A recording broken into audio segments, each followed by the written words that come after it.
What if the story of God didn't begin with Israel? What if long before Moses stood barefoot at the burning bush before the 10 commandments were carved into stone, before Jacob wrestled through the night and was given a new name? There were already people who knew the name Yahweh, not as a distant idea or a tribal deity, but as the living God, the one who existed before time and who speaks still. Imagine them wandering shepherds, desert nomads, ancient families, lifting their eyes to the stars, whispering a name they didn't invent but had somehow always known: Yahweh. Could it be that the name we've come to associate so closely with Israel was already echoing across mountaintops and valleys long before the nation itself was ever born? It's not just a poetic notion. Scripture itself hints at something far older, something deeper. In Exodus 3:15, when God tells Moses his name Yahweh, the God of your ancestors, it's not a new introduction. It's a reminder, a name their forefathers had already known. That means the divine encounter at the burning bush wasn't the beginning of Yahweh's story with humanity.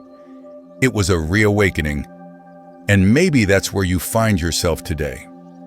Not at the beginning of faith, but somewhere in the middle, wondering if God's voice has gone quiet, if His presence only shows up in the stories of others.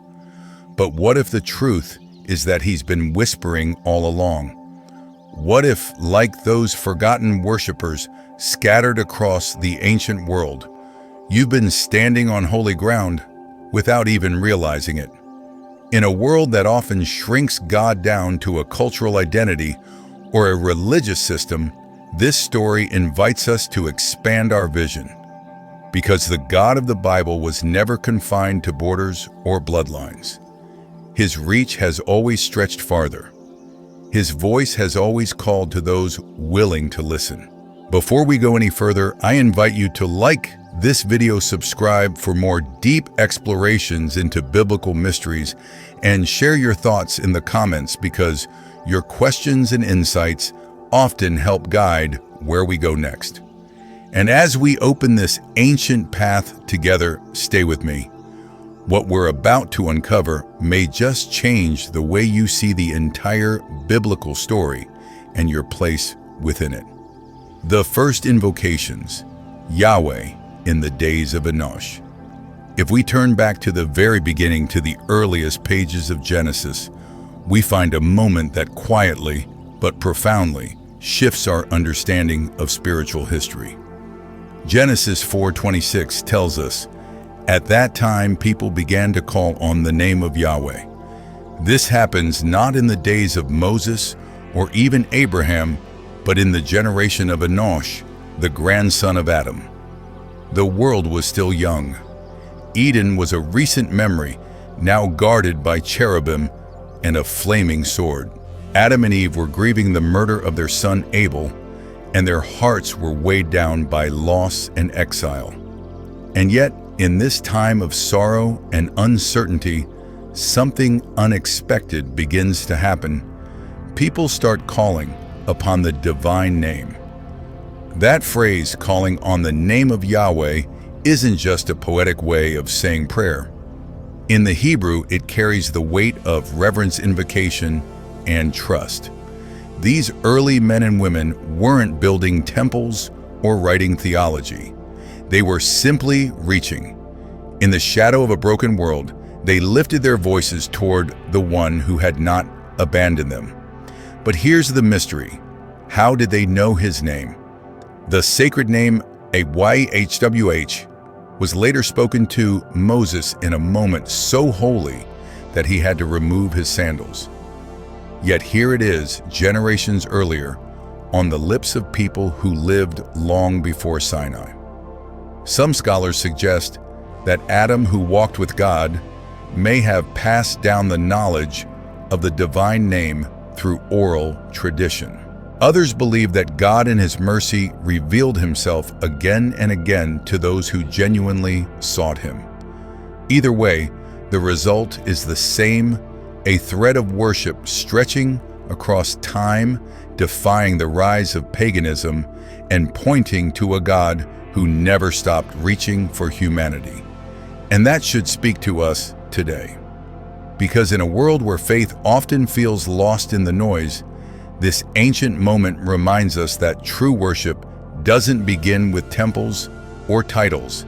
It begins with a heart that calls out in the darkness, believing that someone is listening. But the question remains, was this divine name only preserved within one family line, or could it have spread farther than we imagine?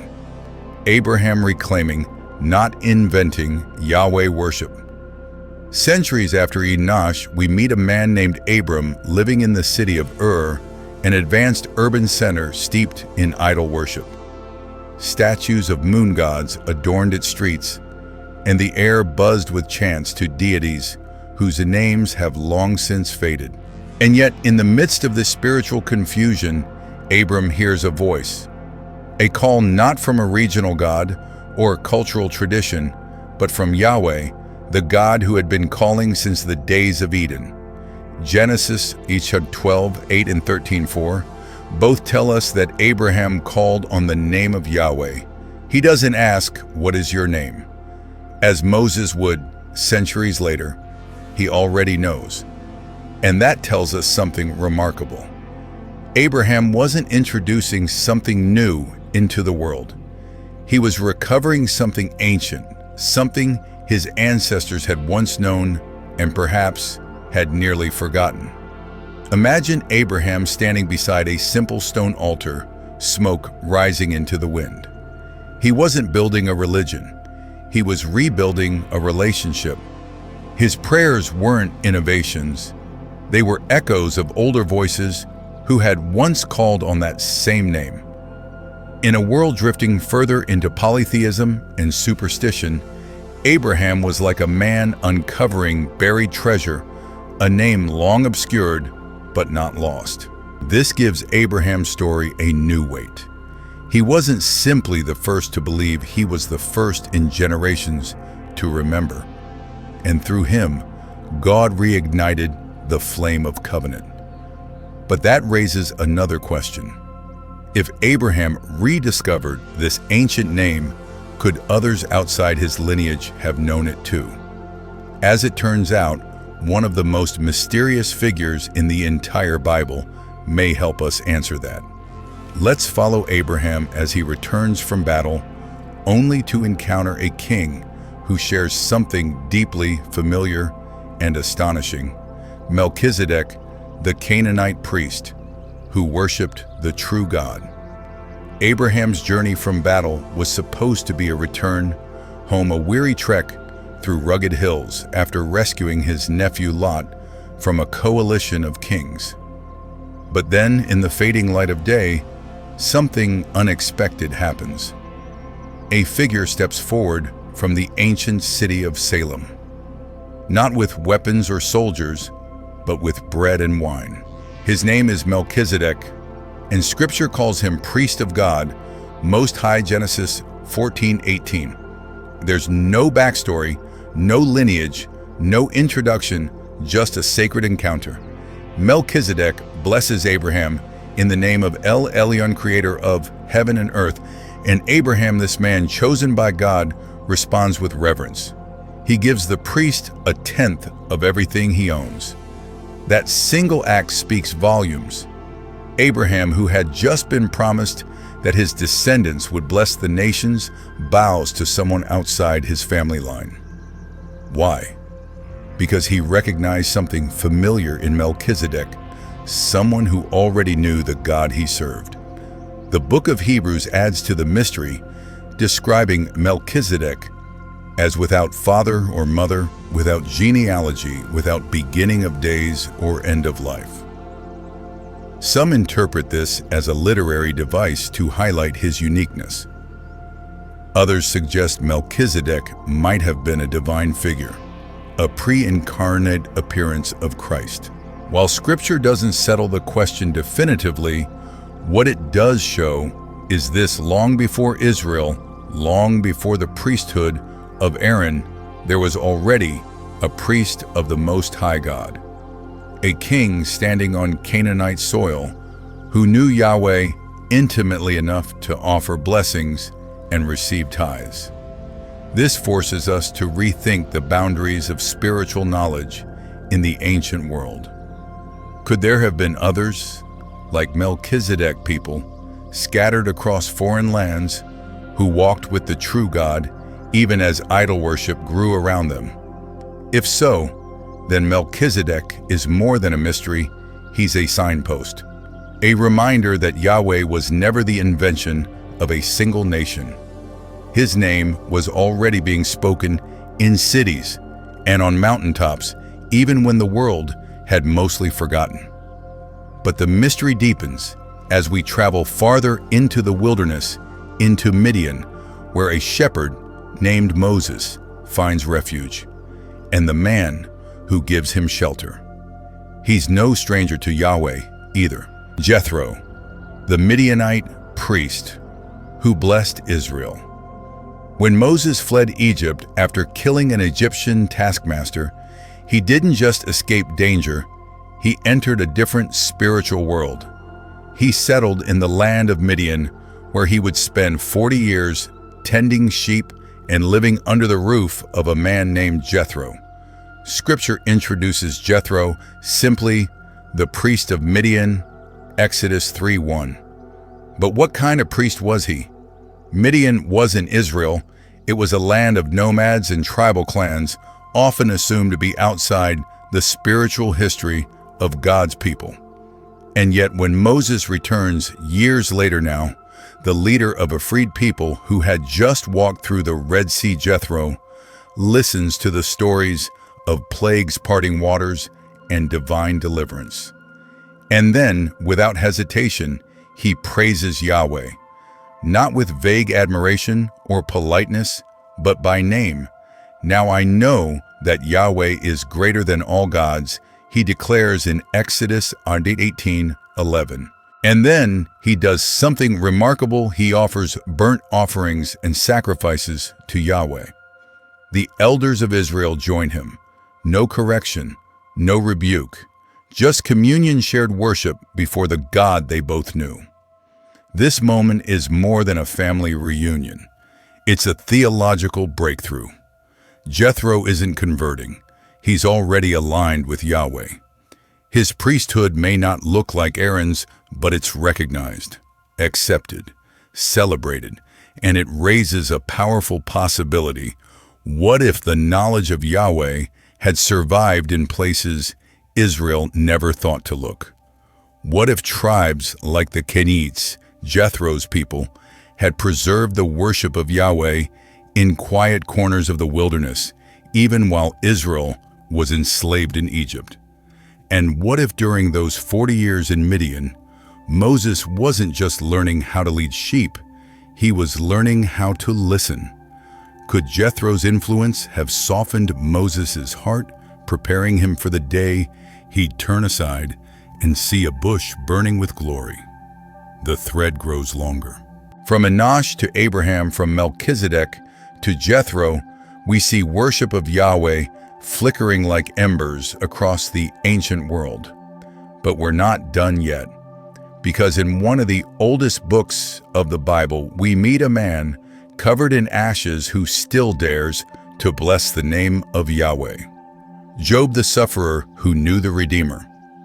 Long before Moses stood on Sinai, and long before Israel marched into Canaan, there was a man named Job.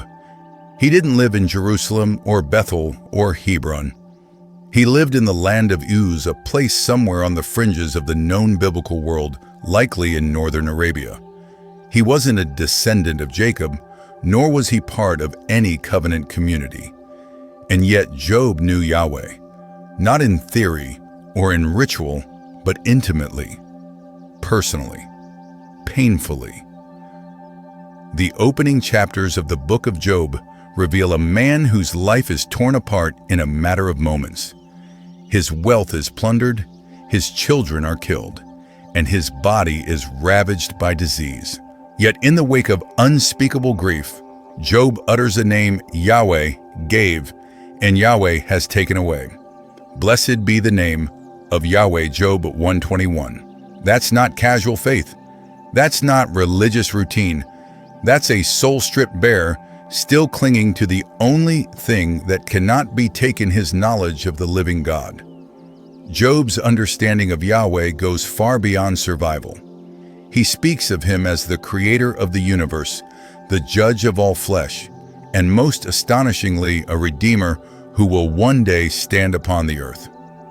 I know that my Redeemer lives, Job says in chapter 19, and at the last he will stand upon the earth. Those words were spoken from a place of loss and despair, yet they carry prophetic weight. They hint at resurrection, at restoration, at a God who is both just and near. Job's friends, also non-Israelites, speak of God too often with flawed assumptions and narrow logic. Yet even their conversations point to a shared belief in a sovereign personal deity who holds all things together. This tells us something critical. The worship of Yahweh wasn't confined to one lineage or geography. It had spread, or perhaps survived, outside of what would later become Israel. Job's story reminds us that God's reach is not limited to the places we expect. His voice speaks even in distant lands, in broken hearts, in ashes and agony. Have you ever felt like Job, stripped of answers, crushed by circumstances, yet somehow still aware that God is present? That quiet awareness, the whisper in the dark, is part of a very old story. And that story isn't done unfolding. Because just when we think we've seen the limits of who could hear Yahweh's voice, another figure emerges from the east, unexpected, unsettling, and utterly unforgettable. Balaam, the prophet, outside the covenant. The story of Balaam doesn't begin with a temple or a vision of heaven. It begins with politics gold and a king desperate to manipulate divine power. Balaam was a prophet for hire living near the Euphrates River in Mesopotamia, a region thick with God's omens and spiritual confusion. And yet when messengers from Moab arrive with a bribe to curse Israel, something astonishing happens. God came to Balaam, Numbers 22:9. Not a dream, not a symbolic impression. Scripture says God Yahweh spoke directly to this Gentile seer, and Balaam responds in kind. He doesn't speak vaguely of a higher power. He uses the sacred name. Yahweh has refused to let me go with you, he tells the messengers. It's a moment that should give us pause. A man outside of Israel not only recognizes the voice of Yahweh, but obeys it, at least at first. What unfolds in the following chapters is both fascinating and troubling. Balaam's heart is torn between obedience and greed.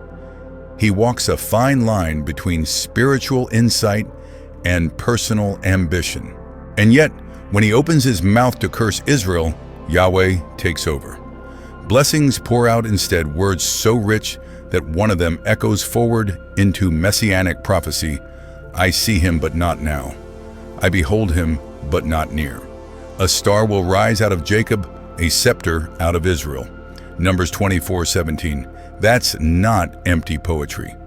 It's a glimpse of the coming Messiah spoken by a man outside the covenant, standing on a mountain, watching the people of God from afar. Balaam's story is a paradox. He's spiritually sensitive, yet morally compromised. He hears God clearly, yet allows pride to cloud his purpose. And still, Yahweh uses him, not because of his purity, but because God's purposes aren't bound by human limitations. Even flawed vessels can carry holy water. That should both humble and awaken us. Because if Yahweh could speak through a Mesopotamian soothsayer, who else might he be speaking to? Who might he be using even now in places we don't expect?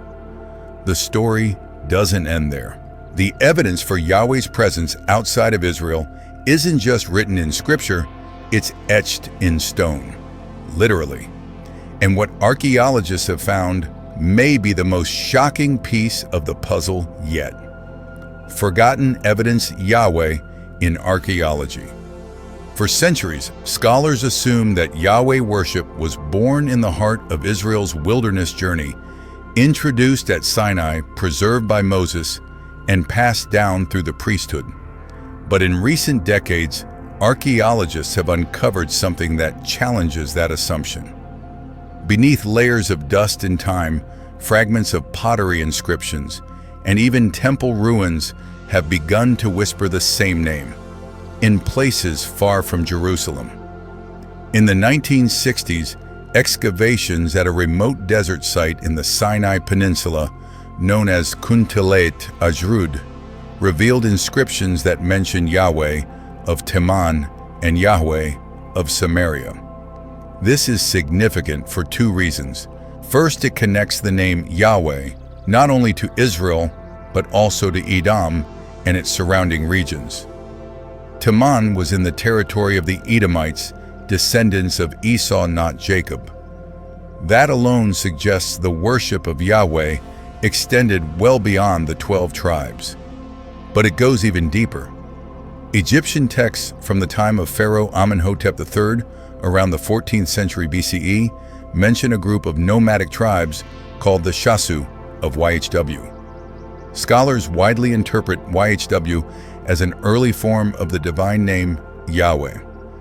These inscriptions speak of the land of the Shasu of Yahweh, placing this divine association in Edom and Midian centuries before the traditional date of the Exodus. If accurate, this implies Yahweh was known and worshipped in these regions long before Moses ever stood at the burning bush. At the Temple of Soleb, in ancient Nubia, modern-day Sudan, an inscription on a temple wall references a people whose God is Yahweh again, outside of Israel's geographic and ethnic boundaries. These aren't speculative myths or fringe theories. They are physical, datable, and carved in stone by hands that had no reason to fabricate a name unknown to them.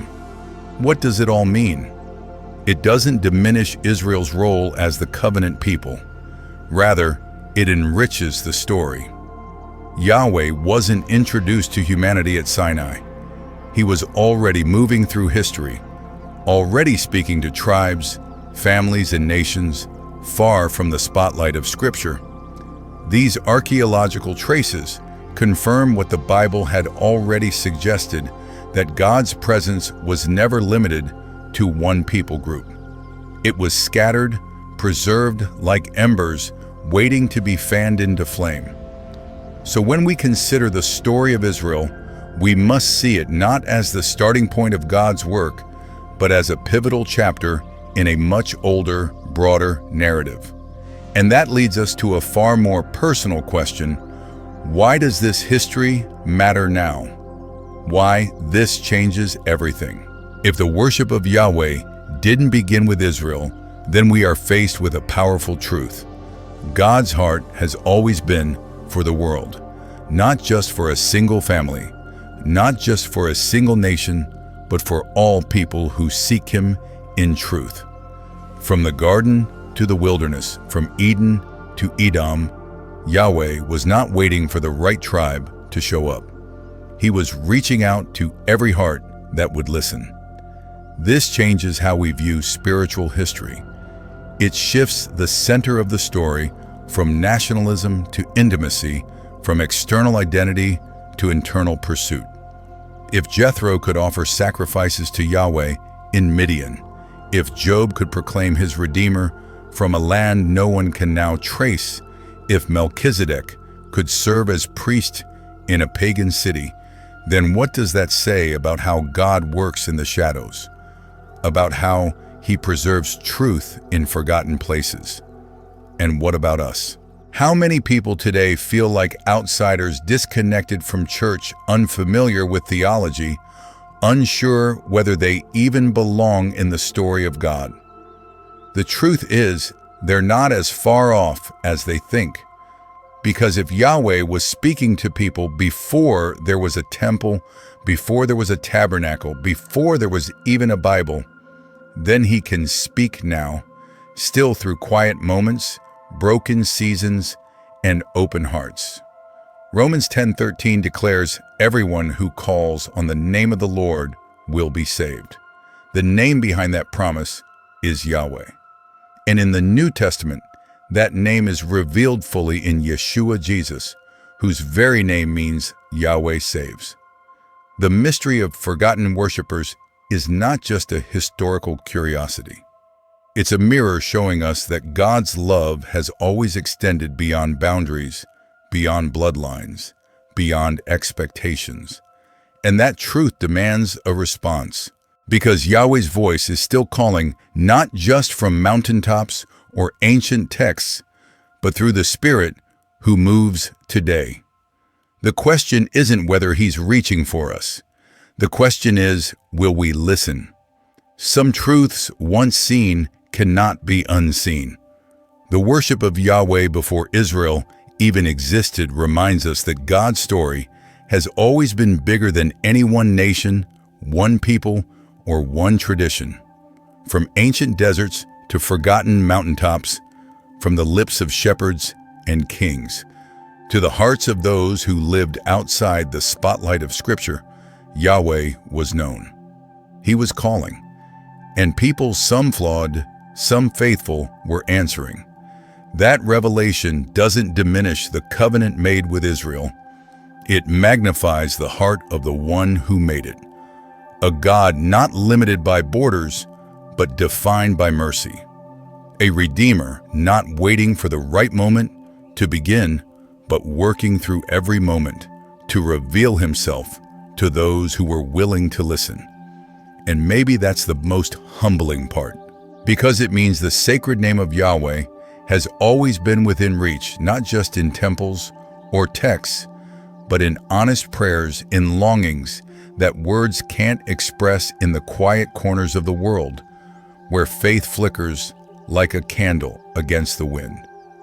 It means you don't have to be perfect, connected, or part of the inner circle to be part of His story.